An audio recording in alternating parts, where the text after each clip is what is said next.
Okay. Um, Good afternoon once again, everyone. The session is now being recorded. So, welcome to Social Science 100 Week 5. Okay. So, last meeting we talked about mainly the origins of the modern science, right? And so just to get the ball rolling, let's sort of have a brief recap on the importance of that.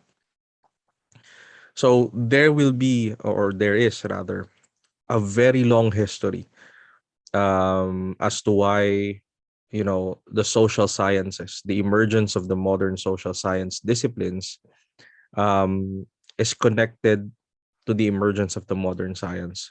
And basically, that's what I was trying to extrapolate from you guys last week. No, so we talked about Copernicus, and you've made some very interesting insights and observations about the text that you read. Of course, the text of Copernicus was representative of the intellectual temperament, the cultural, intellectual, social, and political temperament, that he was in, right? And again, just a recap, again, I'm opening the question to everyone. What do you think was the significance of the Copernican revolution, right? Because we talk about it as a revolution, and yeah, it's true to a great extent. It's a revolution because for the very first time, the Ptolemaic slash geocentric model was challenged, no, and a dominant, a very loud voice of a representative of heliocentrism was becoming more and more noticed, right? Again, I say a dominant and loud voice because it's not the case that heliocentrism wasn't there before Copernicus. As a matter of fact, there are already variations of heliocentrism before Copernicus, just as there are variations of heliocentrism. Just as there are variations of geocentrism um, prior to Ptolemy. No, but the thing was that Copernicus's contribution was very much a resounding blow to the Ptolemaic model. So what's the significance of that revolution, right? So we can start our discussion again. As I've mentioned, I want to hear from you because again, this is an exercise in articulating your thoughts and ideas. So what is the significance of the Copernican revolution apart from advancing the heliocentric model?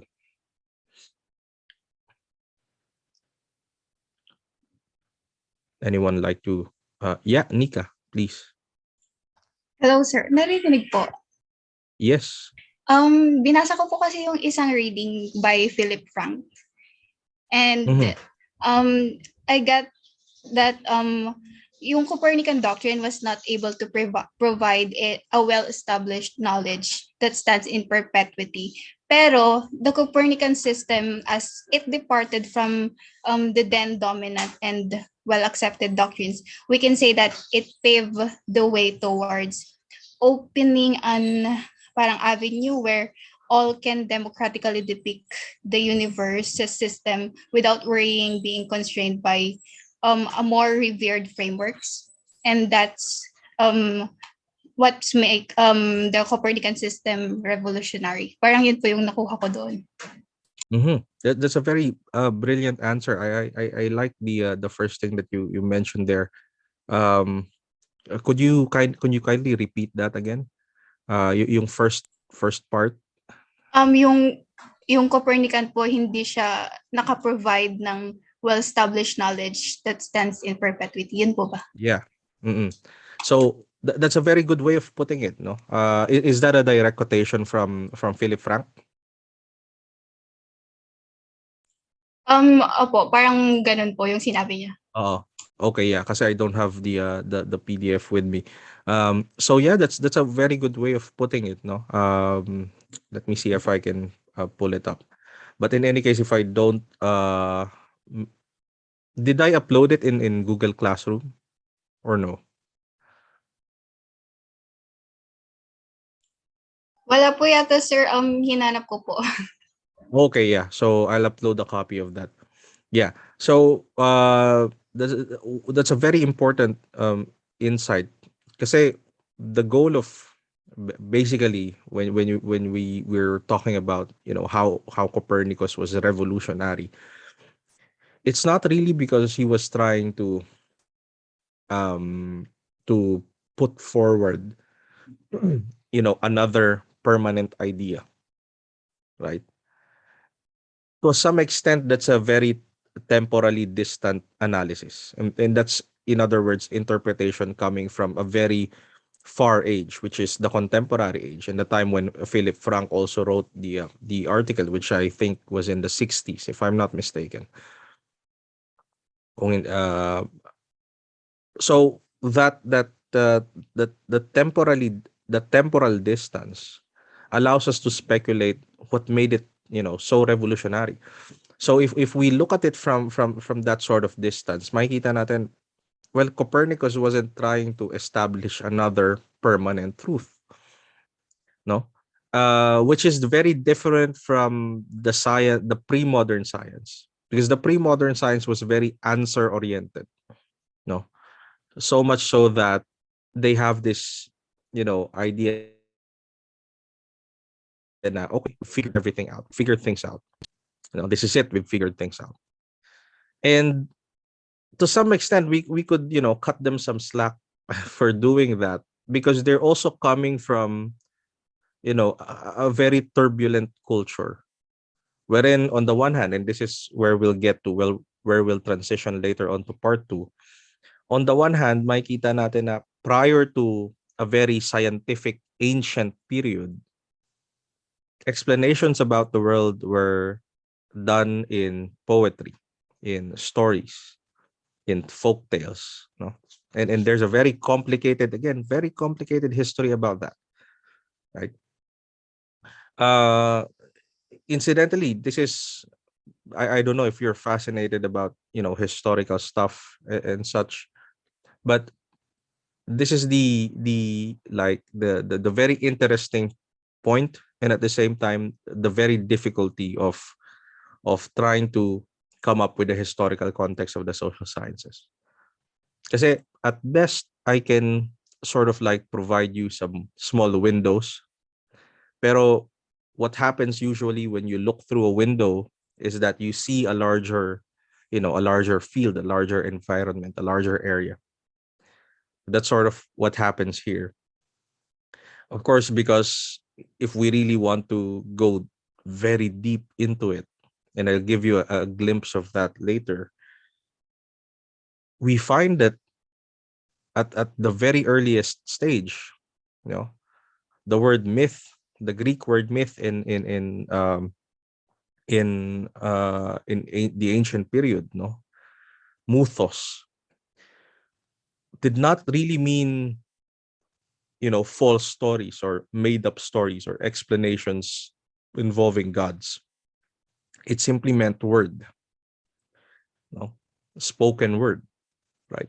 But anyway, later more on that. So I we the idea of Philip Frank, that it doesn't aim to provide another idea that would remain in perpetuity, is an analysis that is very temporally distant, and we could agree with that. That has its own value, no? And to pick up on that, to use that as a point of departure, bakit nga ba sinasabi na Copernicus um wasn't advancing another permanent truth, kumbaga? um do you get my question? Do you get my transition question here? Why is it that he's not, why is it that Philip Frank was able to say that, well, he's not really putting forward another dogma, another dogmatic truth, kumbaga, right? Andrew, I think I saw your hand a while ago. Hello, sir. Same Yeah. sentiments lang naman din po. Dun sa, Oh, okay. um, yeah, particularly po dun sa, uh, kumbaga he was motivated then to bring the common benefit of students sa mathematics, yung common knowledge sa students of mathematics. And he said then in the text that he was disgusted with uncertainty of traditional mathematical methods for Mm-hmm. calculating the motions of the celestial bodies. So I feel like he was attacking, not really attacking, but like rebutting Ptolemy and his concept of epicycles. So I think medyo related din po siya dun sa isang reading about methods and how the social sciences is so focused on methods. Ayun po. Mm-hmm. All right. Yeah, that's brilliant. Thank you. Yeah. So if you revisit the reading, Copernicus was it was a very different. Well, I'm not sure if you will be able to see that it's a very different way of doing science, because in order for us to do that, we have to read as well some texts and fragments from ancient science, Aristotle, Ptolemy, and so on. But it was a bit different because the line of attack, like the line of criticism, consists in what? Saan nanggagaling yung criticism ni Copernicus? From verifiable data, right? And he was trying to say the conclusions of Ptolemy were wrong because what? His calculations were wrong, right? There was something wrong in the, basically, to put it, in the simplest terms, there was something wrong in the mathematics, in the math of Ptolemy. There was something wrong. There was something wrong in the math of pre-modern science. And what's the implicit thing? Oh, this is where my transition question is coming from. What's the implicit thing there when Copernicus was trying to criticize the very the wrongness of their mathematics? What's the implicit thing there? No, does anyone have any thoughts on this? When he was criticizing the miscalculations of Ptolemy, remember how far they are from each other, how far Ptolemy is from Copernicus. Any thoughts on that?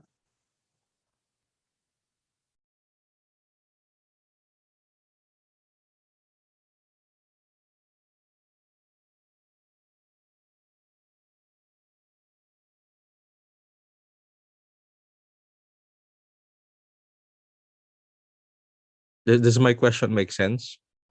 Right.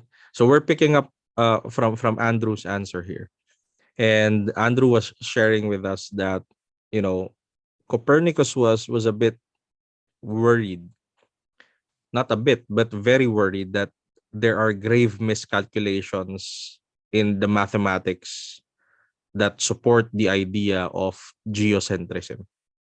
There are grave miscalculations. So what can we deduce from that? Anong masasabi natin? What can we observe from such a kind of worry?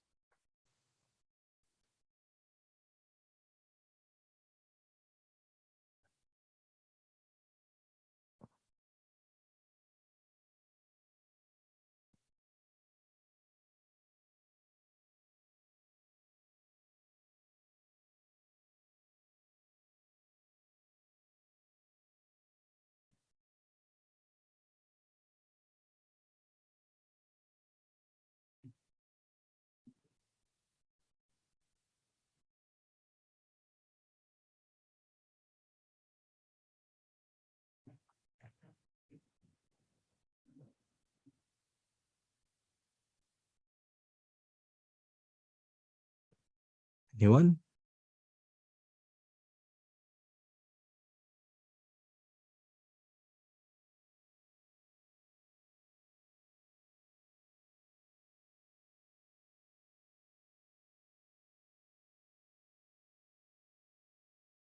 What do you think? What can you observe from that?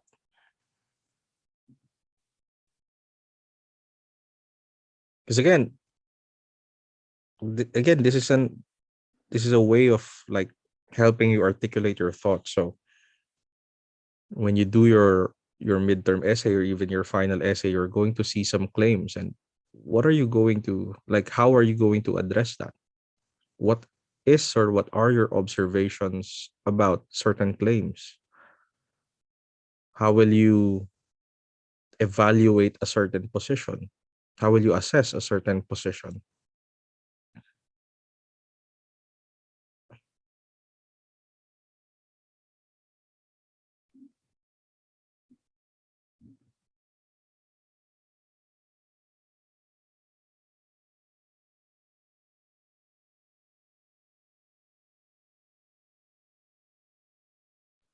Sir, hello po. Can you repeat the question, sir? Naglalag po sa akin.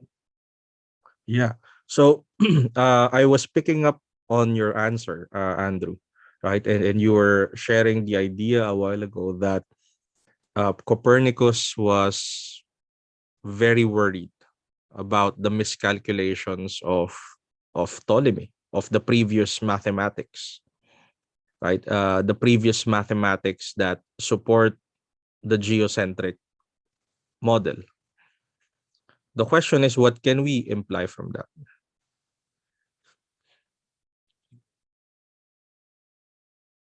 Yeah. Okay. So for those who will be sending their answers over chat, again, please send it to everyone. I've already enabled that. Okay, so Jazer is saying here, I think that gave us, sir, a great new truth that we have to complete, that we have complete freedom in our choice of a system preference that gave us an important framework for understanding the universe. Mm, this is possible, certainly. No, we could view it that way. But then again, we have to look at their background, no, like, or not like, but Copernicus and Ptolemy were scientists. So when they are advancing something, when they are like nagpo-put forward sila ng ideas, I it would be difficult to suggest that they are they are providing us with preferences, so that we could have like this choice. No, do we want to believe in geocentric? Do we want to believe in the heliocentric? It's a bit more strict. It's a bit more complicated. Um, what happens is that Copernicus was again picking up on the answer of Andrew, very disturbed by the miscalculations of the past, right? By the previous mathematics. And what can we say about that? That's just my question. What can we observe from that? Sir, can I try po to answer? Sure. I think uh, Everyone is free to yeah. uh, I think there was a certain discontent with how Copernicus viewed the other models. And given that these are scientists, diba, you should know na, oh, they have enough credibility to say this. But even with that, he did study, he did read all of their works. So, and there was this certain dissatisfaction that like move him, urge him to do something better. So, ayun po. Mhm. Yeah. But what was the dissatisfaction about? What was the dissatisfaction about? Again, maybe the hint here, the clue here is their temporal distance. Like, think about when Ptolemy advances geocentric model and when Copernicus advances heliocentric model. So Leo is saying here in the chat, nagbago yung math. Definitely. Definitely. But paano nagbago? No? What changed? Joshua, yes. Parang sa tingin ko po is kaya po siya may frustration kasi po makikita po natin kung paano po ka-close-minded yung utak ng mga tao kahit gaano na po katagal nagbago yung sabihin po ni Leo, nagbago na po yung math. Ang tagal na po nung panahon, separated po sila ng time. Pero hanggang ngayon po is parang hindi po kaya ma-accept ng tao yung idea niya.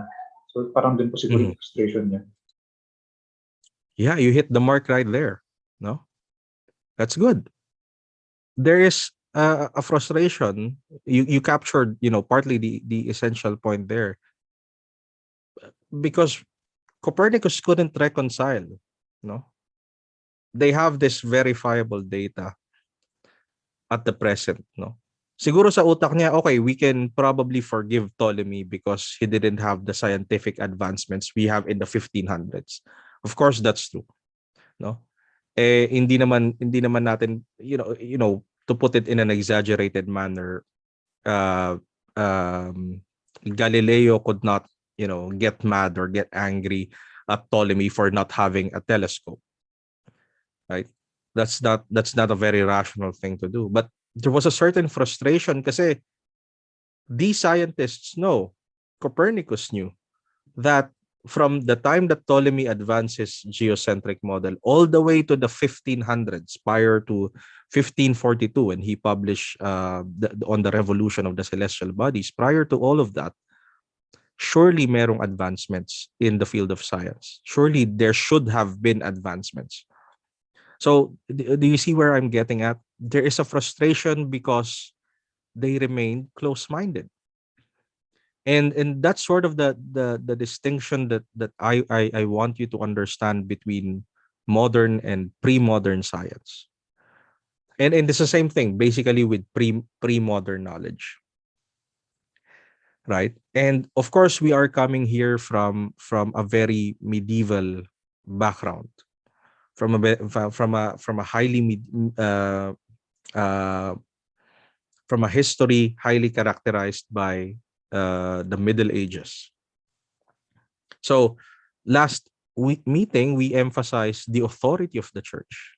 And of course, again, as I was explaining to you last time, the church had its hand in preserving knowledge, right? Because again, there's a long history about that. Okay, the fall of Greece, the fall of Rome, the rise of the Christian empire, the rise of the Christian world. Of course, in order to gain legitimacy, it had to appropriate the timeless culture of Greece and Rome. And I've explained that in through different examples, like the birth of Christ, the actual Christ, wasn't on the 25th of December. The 25th of December is a festival for a pagan god, no? For the god of the I think it was the sun god. Um, there are certain philosophies, scientists, in the ancient period who were pagans, were nonetheless appropriated in the Christian world, leading to the medieval period. You have Aristotle and Plato. You have Galen in medicine. You have Euclid in mathematics. So many of these things, what chiefly characterizes the pre-modern science is the learning, or the mastery of past knowledge. The learning and mastery of past knowledge. So why is Copernicus revolutionary? Because in his work on the revolution of the celestial bodies, he's trying to present um, these sort of calculations that prove Ptolemy wrong.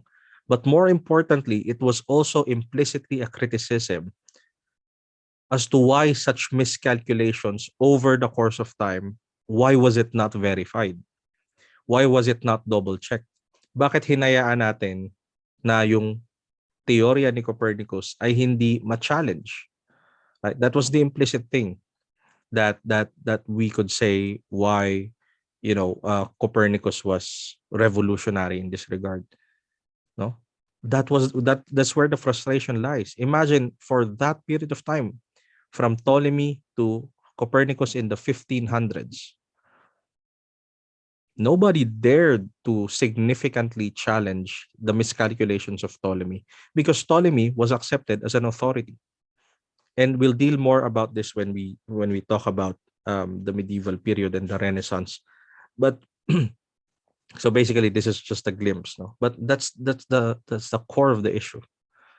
There wasn't any challenge, and shall we say it's because they're close-minded? To a great extent, yes. But if we're going to be charitable with our interpretation, if we're going to be kinder with our interpretation, and this is where, we could choose a path or your preference, it could be just because it wasn't in their, business to do so. They were operating on a different framework, right? So the framework of their learning is not the creation of new knowledge, but the preservation of past authority. There's no need to question things because we have already figured things out. There's no need to discover things because we have already figured things out. And we have to learn it from Aristotle, from Ptolemy, from Galen, from Plato, and so on. So pre-modern stuff, right? Whether it's science, knowledge, philosophy, etc., especially during the Middle Ages, is characterized by a mastery of previous authority. And that keyword authority is very important, once we discuss the Middle Ages, because that would be a huge hindrance to the development of science later on. So bakit naging revolutionary? Because for the very first time, Copernicus was sort of trying to say that we have data, we have a world that can be observed, we have an updated mathematics, as Leo said, no? So we can do our research, we can prove ourselves wrong. And of course, that shift to modern science, what you have to understand, that shift to modern science isn't something that happened just upon the publication of, on the revolution of the celestial bodies. It did not happen that quickly. It lasted for centuries. That transition lasted for centuries, right? Even in the time of Galileo, even in the time of Da Vinci or Vesalius, these people in the Renaissance period still needed to confront authorities. No? Pag sinabi nating authority, yan yung scholarly authority. You cannot question them, right? Kaya nga, medieval scholarship is very authority-based. The greatest works in the Middle Ages are mostly in the form of commentaries, because they felt that on the framework they were operating in, that's the most that they could do. Commentaries on Aristotle, commentaries on Aristotle's specific works, for instance. So, halimbawa, you have the Neoplatonist Averroes, who wrote, the literal title of his book is Long Commentary on Aristotle's De Anima, on the Soul, long commentary on Aristotle's The Soul. Oh.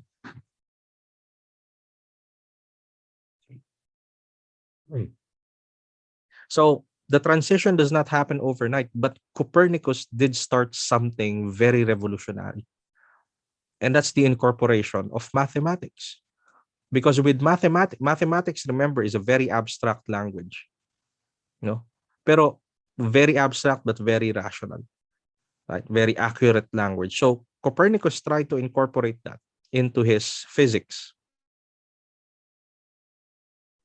Because of that, ang nagiging implication nun, no? If we're going to put it in very practical terms, of course, magkakaroon ng emphasis on verification of data.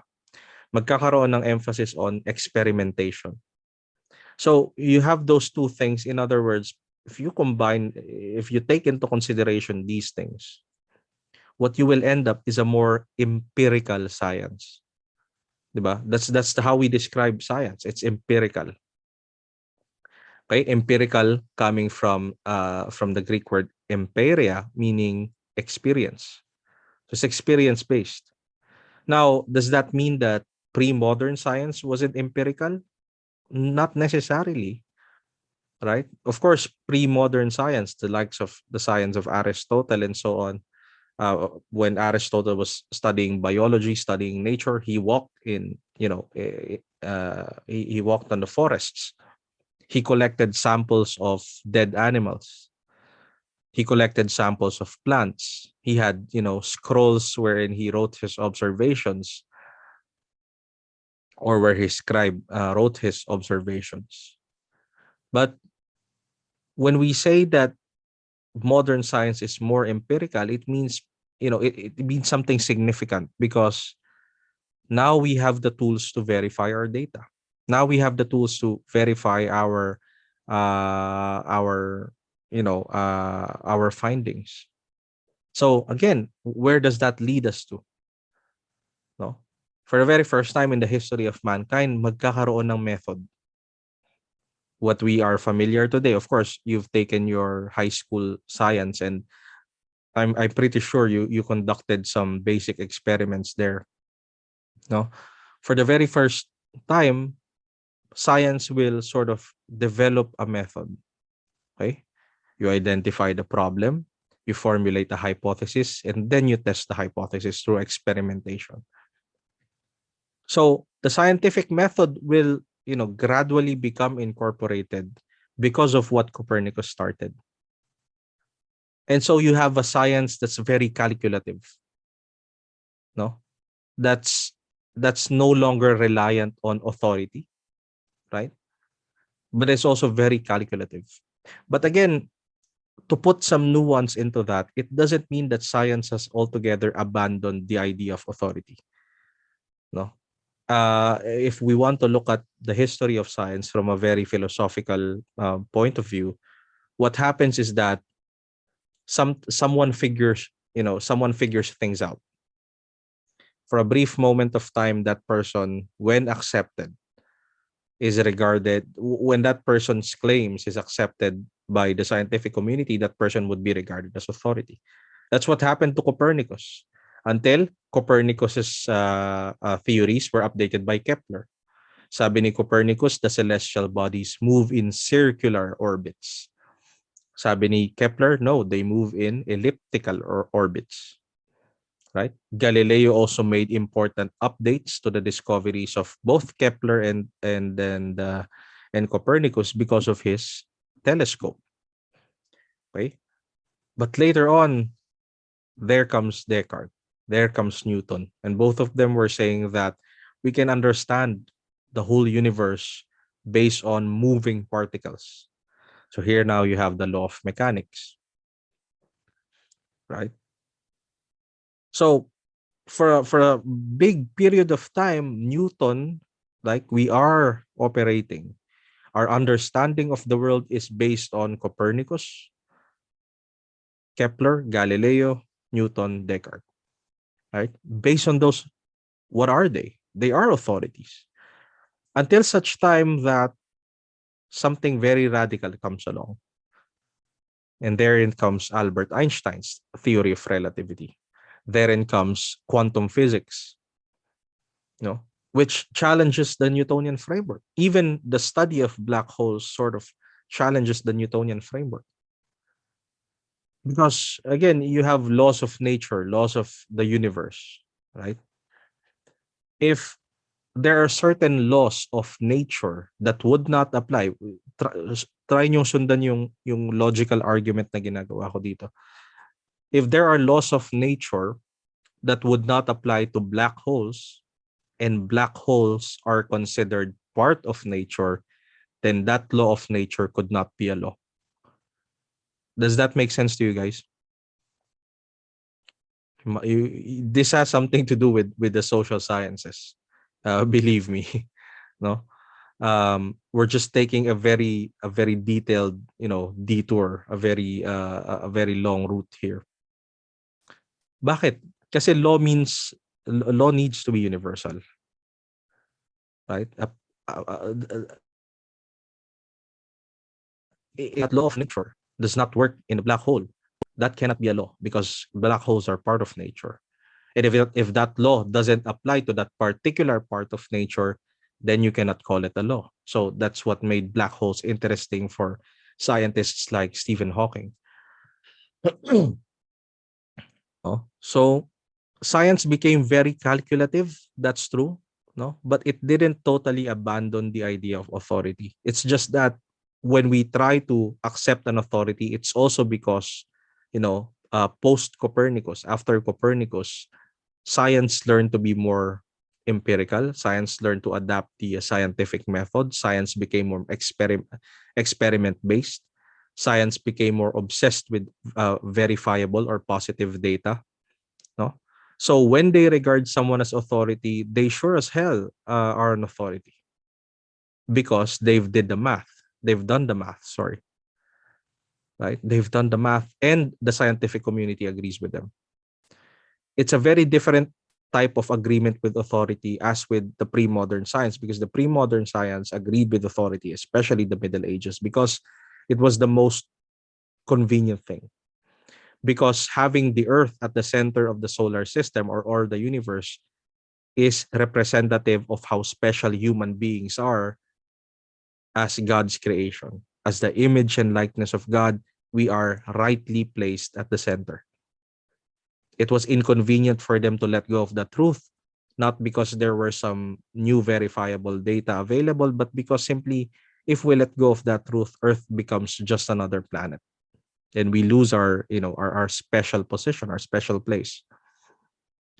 So authority is there. Don't get me wrong. It's just that in the modern science, there's some very stringent, very strict rules as to how we can subscribe to authority. Hindi naman mawawala yun.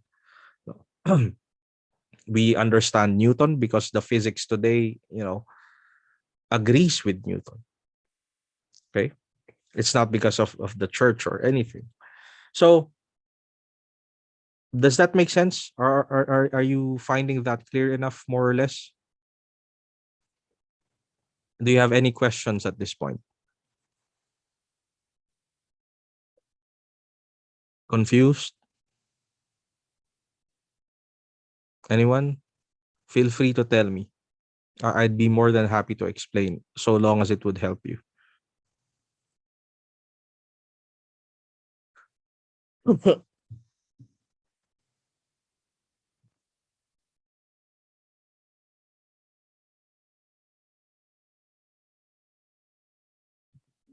Nagigets? Nagigets pa? How about the others? Are you okay? Are you fine? Are you sure? Okay. So, ano ngayon ang connection nito sa social sciences? Right? This is the big question. Ano ba itong pinag-aaralan natin? Science, anong connection sa social science? Of course, if we want to put it in the simplest way possible, there's a reason why social science carries the name science. But why is it worthy of that name? Okay, why is it worthy of that name? So, in the first few weeks, in the first maybe in week 2 or 3, I think, because we didn't really do, we weren't allowed to do anything in week 1. In week 2 or 3, we talked about the different, the nuances in defining social science. And of course, it's very different. It's very difficult to begin with a convenient set of disciplines, right? As I've been emphasizing, because that doesn't really give us an understanding of the essence of the nature of social sciences. So now we go on to the idea that, the social sciences as we know it, right? Pag sinabi kong as we know it, this is the one where our ideas of the disciplines associated with social sciences come in. So the social sciences as we know it emerged in modernity. Okay? It emerged in modernity. But then we're faced with a certain important question. Does that mean na walang social sciences prior to modernity? Not necessarily. Merong social inquiries before, and social inquiries have been with us, since time immemorial, since the ancient period, right?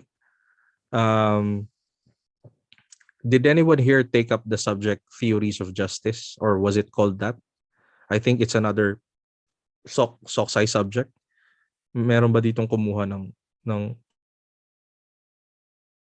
course ng theories of justice? No, I'm not sure if it's called that, but there is another soksay subject on the theories of justice. And when you speak of the concept of justice, that's as old as Plato, right? Plato, in his work Politeia or the Republic, tries to talk about the concept, sorry, the concept of justice through different interlocutors, Socrates, Thrasymachus, etc. So social inquiry, social problems, social concepts, social theories, and so on has been with us since time immemorial. So what makes it unique in the modern age? What makes it unique in the 1900s? Sorry, in the 1800s, in the 1700s? What makes it unique is that these disciplines were becoming more and more scientific. Yeah. Ano ibig sabihin nun? The social inquiry always belonged to philosophy. No? It was something that philosophy did. Philosophy, it was something that that was a close part of humanities. But again, I say philosophy because in the ancient times there wasn't any really strict divisions of you know of knowledge. Philosophy is love of wisdom, and even if you study um uh even if you study scientific stuff, you are considered to be um a philosopher, so long as you're systematic, so long as your inquiry doesn't stop in, for example, what does a fish look like. No, so long as it can go to the more general questions. Okay. Uh so social inquiries have been in the realm of humanities, of liberal arts, of philosophy. But by the period of modernity, no, social inquiries gradually needed to become more scientific. Okay. So is there any history major here? I don't have my class list with me. Meron ba ditong history major? Show of hands, please. Wala? Okay. So in history, for example, the presentation of the modern discipline of history through Leopold von Ranke, no? Well, I'll give you I'll just share this with you.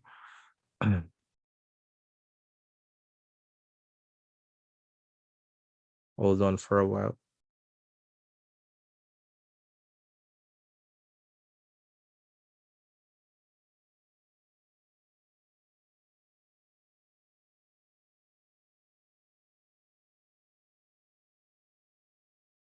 We'll return to this later on, no, when we deal with modernity, but just to give you a snippet.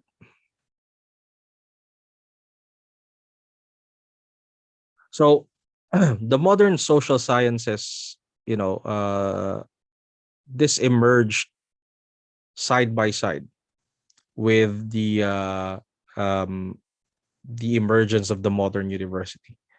So the university as an institution has two main histories thus far. Its origins in the medieval period, no? The oldest universities were first established in the Middle Ages. Then you have the modern research universities in the 1800s, from late 1700s to early 1800s. So the emergence of the modern social sciences sort of coincided with that event. And when we document that part of history, we find that there are at least five disciplines, no? That there are at least five disciplines that lay claim to the title of modern social sciences. And let's just talk about history, just to give you an idea of how it is scientific. And I hope you are able to connect this with our previous discussion on how Copernicus revolutionized science. No? So history was one of the first social science disciplines to have an autonomous institutional representation. So it was now being done as part of the curriculum of the university. It was recognized as an academic study. Okay. Now, pre-modern historical scholarship is typically characterized by hagiographies. No? Pag sinabi nating hagiographies, these are very grand, stupendous accounts. No? So what distinguished history as a modern social science was the emphasis on finding wie es eigentlich gewesen ist, according to Leopold von Ranke. No? Ano ibig sabihin yan? Wie es eigentlich gewesen ist, how it actually was, or how it actually is. No? What actually happened. Now, if we look at that phrase alone, mapapaisip tayo, ang ibig sabihin ba nito yung pre-modern historical scholarship? This is not about what actually happened? To a great extent, yes. Diba? The reason why I asked if there's any history major in the class is because there's always this very popular proverb, no, in history, wherein we say history is written by the victor.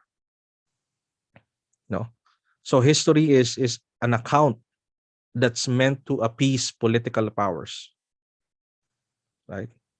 So the modern social science history as a modern social science was opposed to telling stories that were imagined or exaggerated. No, and this is typical of hagiographic accounts. Yung parang apotheosis yeah, basically an apotheosis of like of warriors and as such. No, hagiographies flattered readers or served the immediate purpose of rulers or of rules or any other rulers or any other powerful groups. No, so when we transition into modern social science, history, for example, became objective history. And again, that's a very tricky distinction. Sabihin ba natin, subjective yung history ng nakaraan? Puro opinion lang? Not really. Not really. But when we distinguish the objectivity of social science history, no? When we distinguish the objectivity of modern history or history as a social science, we simply try to emphasize its verifiability. Historian X is claiming this, talaga bang nangyari? Did it really happen? No? Laging ang tanong is, wie es eigentlich gewesen ist, how it actually was. Excuse me. Okay? So Leopold von Ranke was credited to be the father of modern historiography or of modern objective history.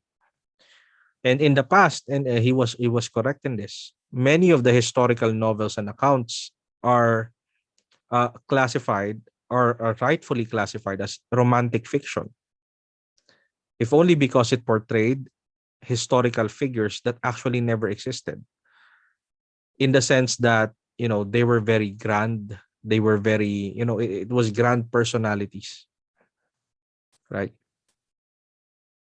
Almost deifying these personalities. So what's the greatest contribution of modern history as a social science? There was a greater emphasis on the need for providing evidence. Historical scholarship must therefore learn the ways of science if we are to arrive at objective history. Okay? Historical scholarship must learn the ways of science. And what particular way of science is that? The need to provide evidence. Can you see the link now? The same way with Copernicus. Okay?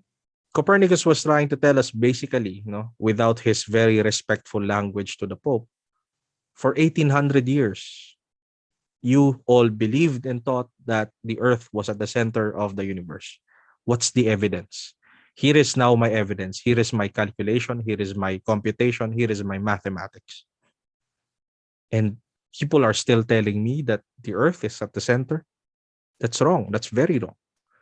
So that's sort of like, again, look at the distance, right? Leopold von Ranke was writing sometime, you know, in the 1700s or the 1800s. And Copernicus was writing in the 1500s. But that kick-started a certain tradition. that kickstarted a certain tradition. No, we need evidence. We need verifiable data. We need to test it. We need to we need to test our hypothesis. We need to do the scientific method. So when Leopold von Ranke says we need to learn the ways of science, history cannot just be, recollections or accounts of what happened. It has to be what exactly happened, what actually happened. Okay? Does that make sense to you?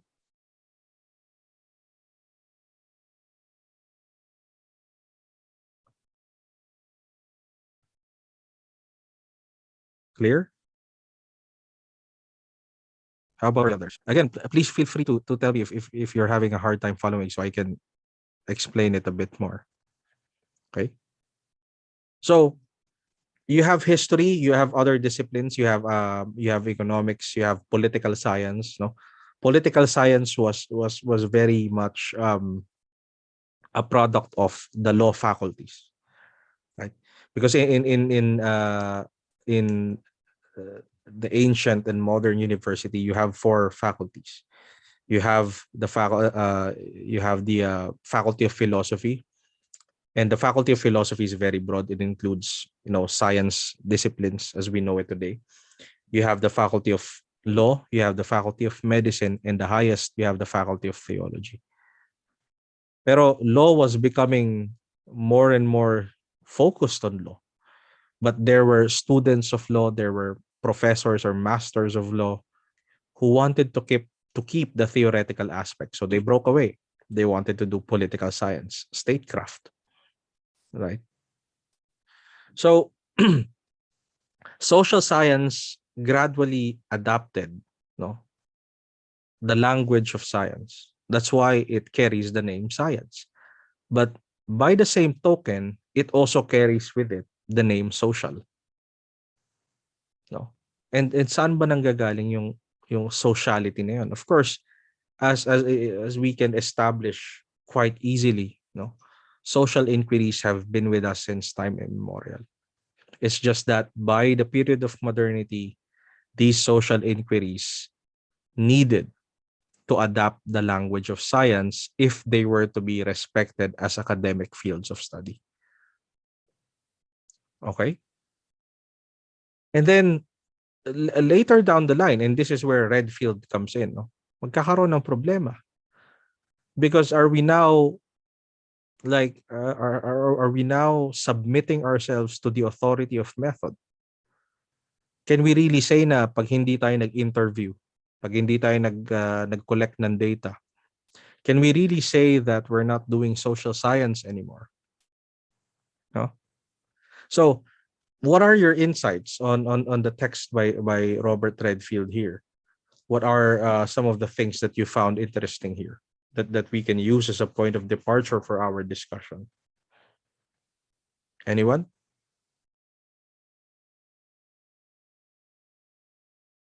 Yeah, Nika, please. May tumatak po sa akin na line from dun sa reading po, which is yung we must use our humanity to understand humanity. Can you And tell me that- what page is that? May sinulat ko po kasi pero hindi ko po. Ay, okay. Yeah.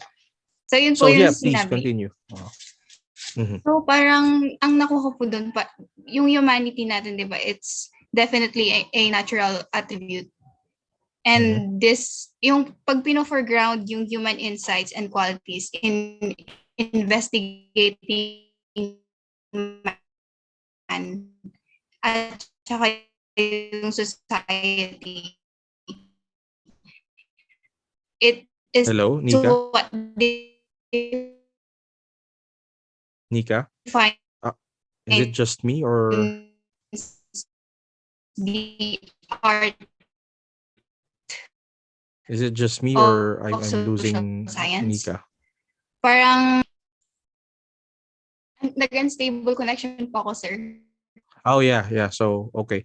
Yeah, sorry, could you repeat that for us? I'm very sorry about that. Okay lang, sir.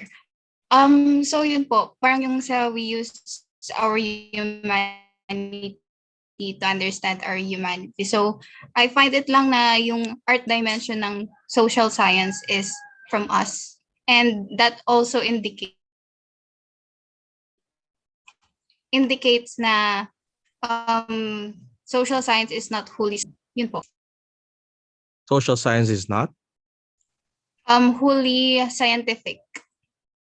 Yeah. Okay. Okay. So this is the line that Nico was referring to. No, he must use his own humanity to understand humanity.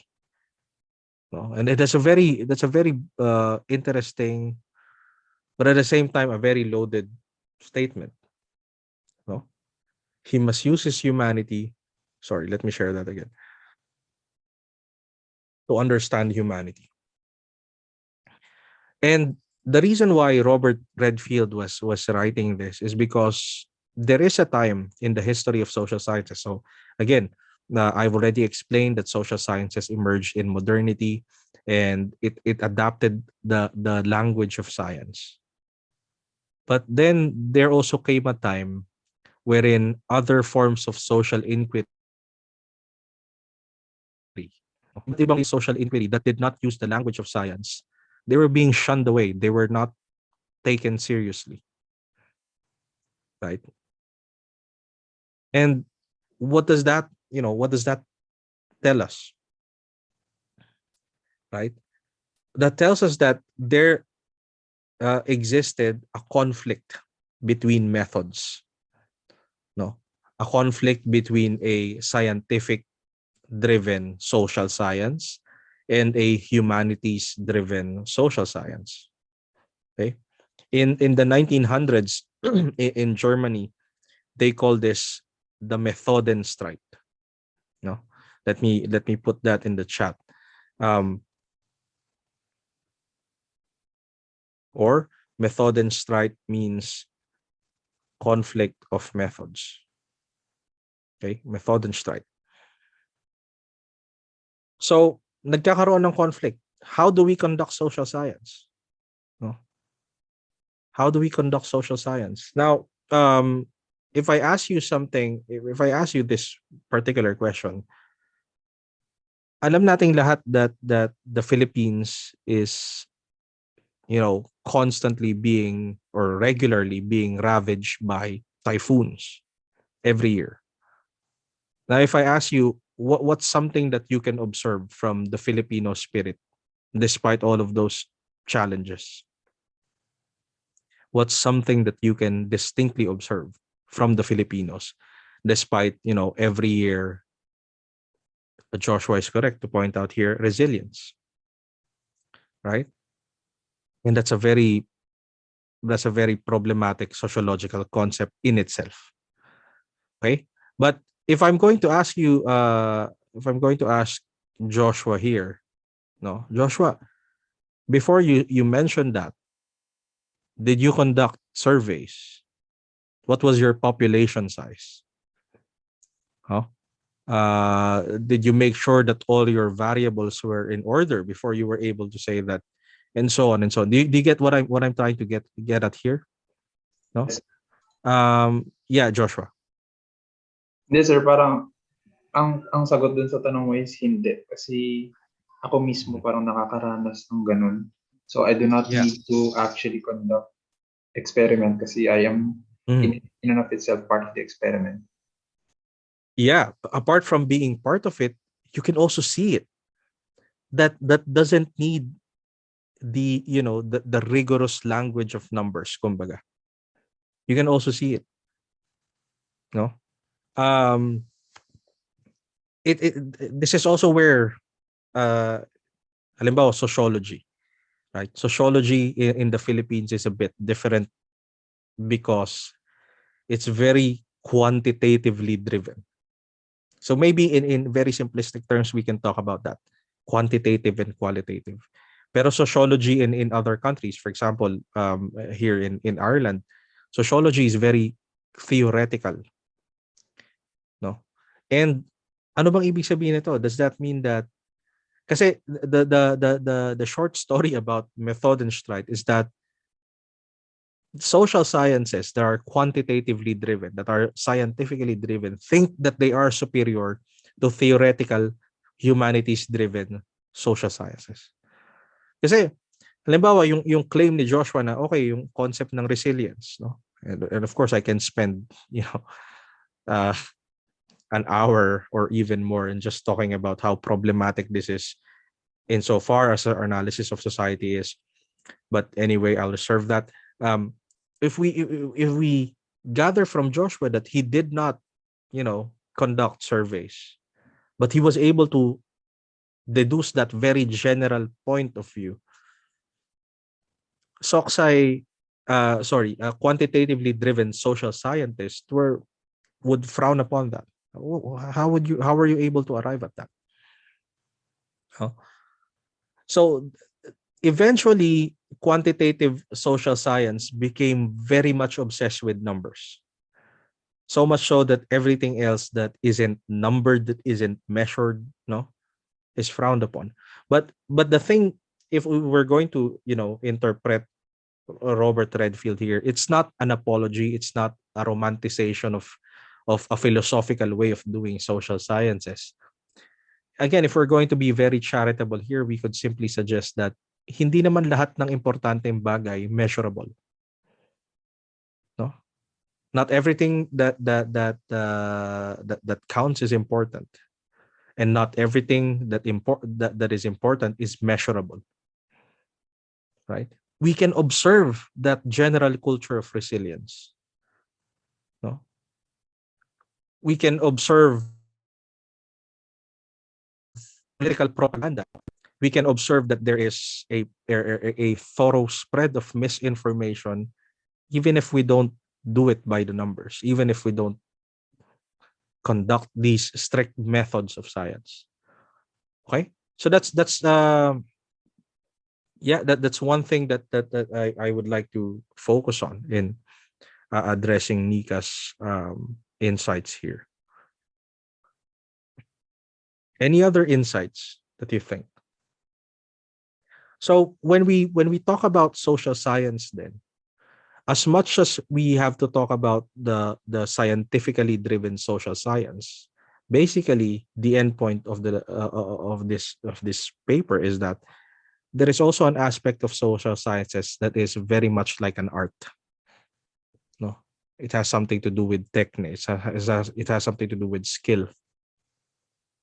Okay, and that sort of like tells us how to understand society, even without the rigorous language of numbers. It's not always good, no? For example, ang daming napaka problematic ng pagko-conduct ng survey ngayon. I don't, I mean, it's very worrying, so much so that even government officials themselves will just do a quick survey on Twitter, do a quick poll on Twitter and say, sino ang gusto niyo maging pangulo ng Pilipinas, and so on. And then they'd pass it off as though it was an actual, scientifically accurate survey, but it's not. It's a very problematic way of doing a survey. No. So yeah, any other insights from the reading?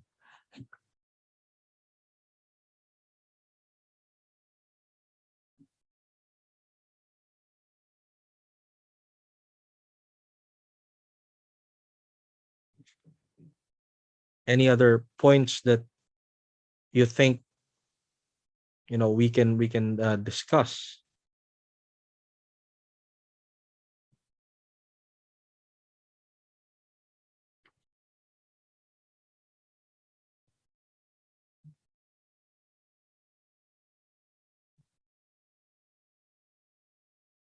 How about from the others? I haven't heard from you as well. I haven't had a chance to hear from you guys.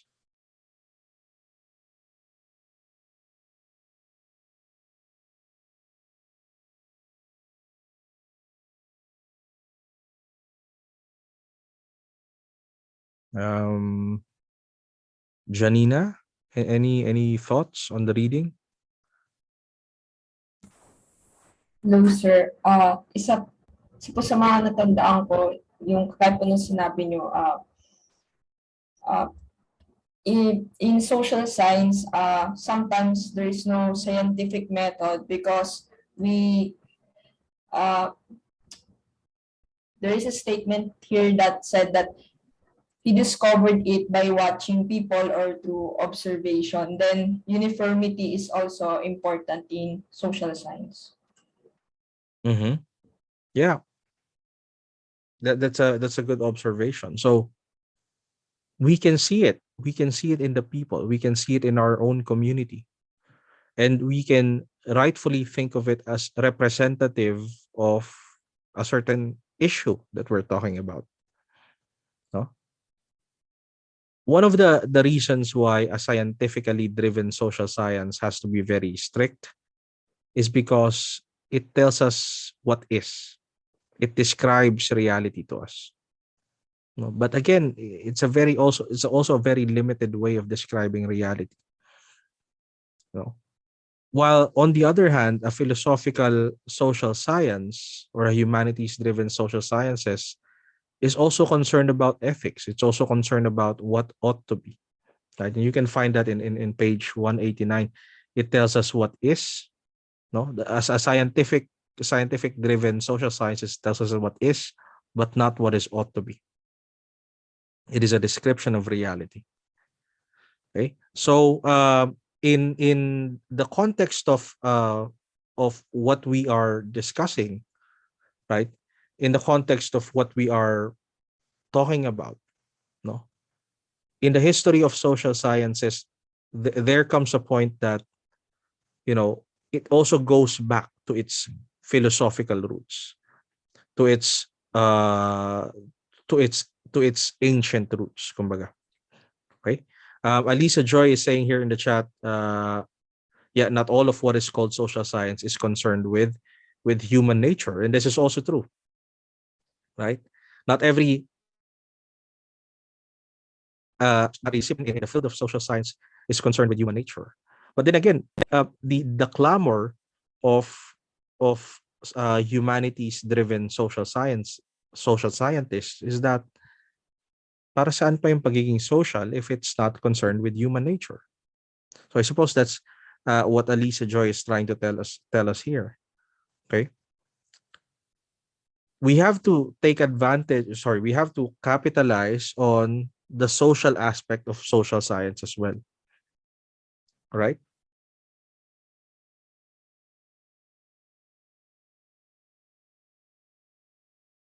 Okay. Is the reading more or less clear at this point? Does it make sense? Does it make sense in so far as what it tries to say? It's not, you don't have to look at it as an argument for what is better, for which is better. You don't have to look at it as Redfield is saying that, you know, one variant of social science is better than the other. Kaya nga yung sinasabi niya, not only but also. Social science is a science, not only as science but also as an art. No?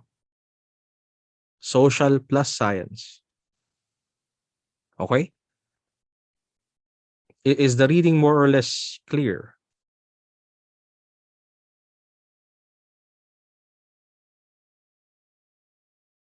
Okay. All right. No questions? Do you have any questions at this point?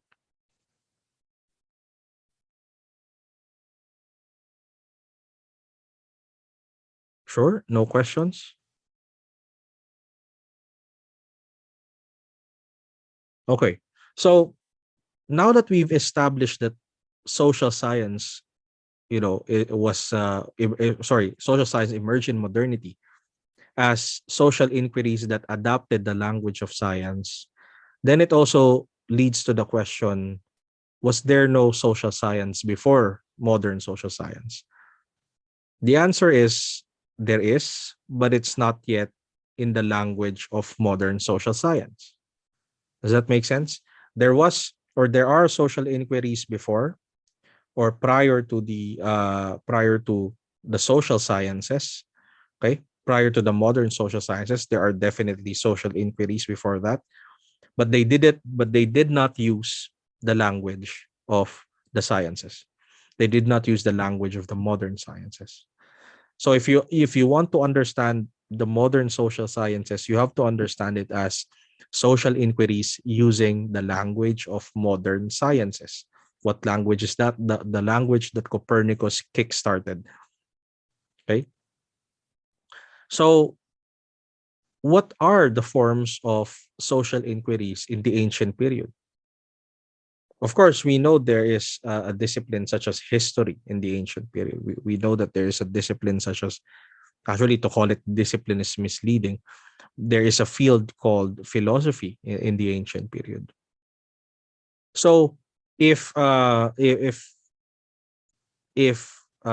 Joy was saying here, no, if social science, if the implication here is that social science can likewise, if social science has to talk about human nature, of course our understanding is that it has to talk about humans. But how did the ancient people, talked about people? How did ancient scholars talked about our lives? And so, if I'm going to ask you, what is the earliest, no, what is the earliest way of explaining our reality back then? What was the most primitive way of talking about reality? Myths. Okay, we talk about gods and goddesses. So Andrew here is correct in pointing that out. We talk about myths. But then here lies the problem. We take myths as though they are now false stories, right? Would you agree with me on this? There is a very negative connotation that the word myth brings when we speak of myth today. Would you agree with that? Right? But what did you find then in the reading of Robert Segal or Segal? What were some of the things that you found interesting, or what are would you happen to have any insights on the reading on Robert Segal? Hello po. Hello po. Who was that? Hi, Julie. Jubilee. Yeah. I think for me, ano po, yung kay Karl Popper, since he argued that science emerged out of myth, not however out of the acceptance of myth, but out of the criticism of it. Tapos parang in-explain niya nga po dun, merong connotation or quote na, the science must begin with myths and with the criticism of myths. By criticism, Popper means not rejection, but assessment, which becomes scientific when it takes the form of subjection to attempts to falsify the truth claims made. I think ito po yung pinaka-last reading. Yeah, that's very good. No? When I was choosing the readings, I was trying to find, because I try to update my readings every time, and I was looking for a very simple account of myth and science. But actually, when you dig deep into the literature, there's really hardly anything that is very simple insofar as the relation of the two is concerned, right? And again, the Robert Segal here is representative of that sort of tradition. I don't know how you find the reading, but the reading is very much a literature review, right? He doesn't articulate his own position there, and of course I tried reading more into it, uh, but one of the I don't know, one of the weird things I found in this book by Robert Segal is that he lays down all of these premises. He lays down all of these ideas. We start with E.B. Tyler, and then you have other thinkers who are present in his discussion, and there's a lot of it. But towards the end of the book, even it's very difficult to see what his position was. So it's just like bombarding you with different traditions on how myth is to be understood. And to some extent, I could understand why that is the case, because, well, it is a very short introduction to myth, to the study of myth, to the study of to mythology, basically. So now, if we are to like dip our waters in, sorry, dip our feet into these waters, no, this is something that would be very helpful for us. Okay? He provides an avenue by which we could, dive deeper. And Jubilin here mentioned something about Popper, and, well, for me, in the list of thinkers that he enumerated, he laid down, Popper's theory was probably the theory that resonates with how I understand things. I don't know with you. No, again, this isn't a matter of right or wrong. This isn't a matter of choose which thinker has the best account on myth. This is a matter of explaining the relationship in such a way that would be convincing. And for me, Popper really makes a really great point, and that's why I'm glad that Jubilin brought it up, because I would eventually like to go into Popper. So I'm going to show you that here. Yeah. So the thing that um Segal does here is that he's trying to show how complicated the relationship of between myth and science is, based on the accounts of different thinkers, right? And here we arrive at Popper, who suggests that, okay, science emerges out of myth, not, however, as Jubilin already mentioned, not, however, out of the acceptance of myth, but out of criticism of it. Okay, thus science must begin with myth, and with the criticism of myth.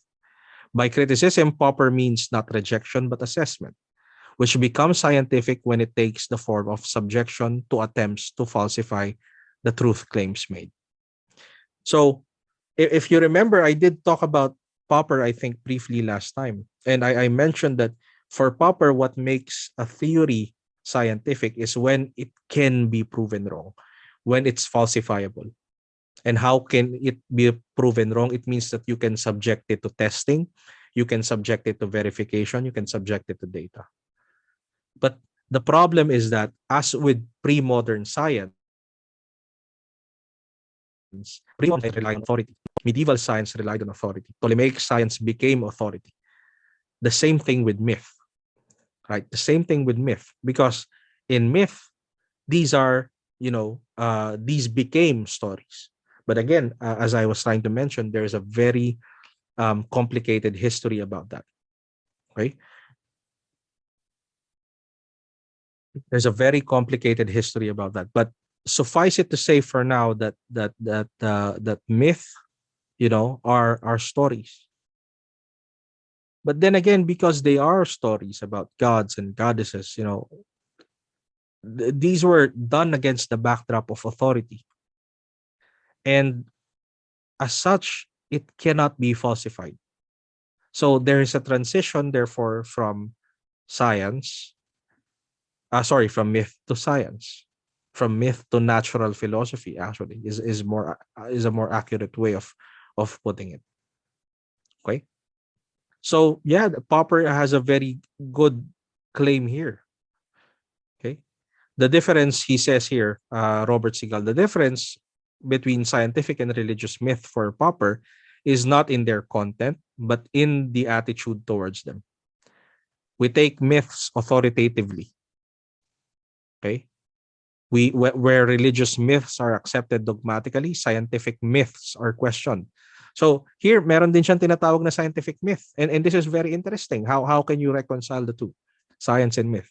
And this is what I was telling you earlier, that Science never really abandoned authority. It's just that kahit may authorities ng science ngayon, they are regularly questioned. No? Or if we accept an authority, a scientific authority today, that's because we've done the tests, we've done the math. We accept the idea that the earth is not flat, that the earth is spherical. We accept the idea that the sun is at the center of the solar system because these are backed up by observation, by data. Okay. Any other interesting any other insights that you wish to share on this reading, or insights or questions maybe? Okay, so again from Alisa Joy, sir, ang interesting po para sa akin is yung kay Malinowski na primitives use science to control the physical world. Where science stops, they turn to magic. Okay, so Malinowski was taking myth there literally. Yeah, that's a very interesting point from Malinowski as well. Pag sinasabi nating primitives use science to control the physical world, we're trying to grasp reality.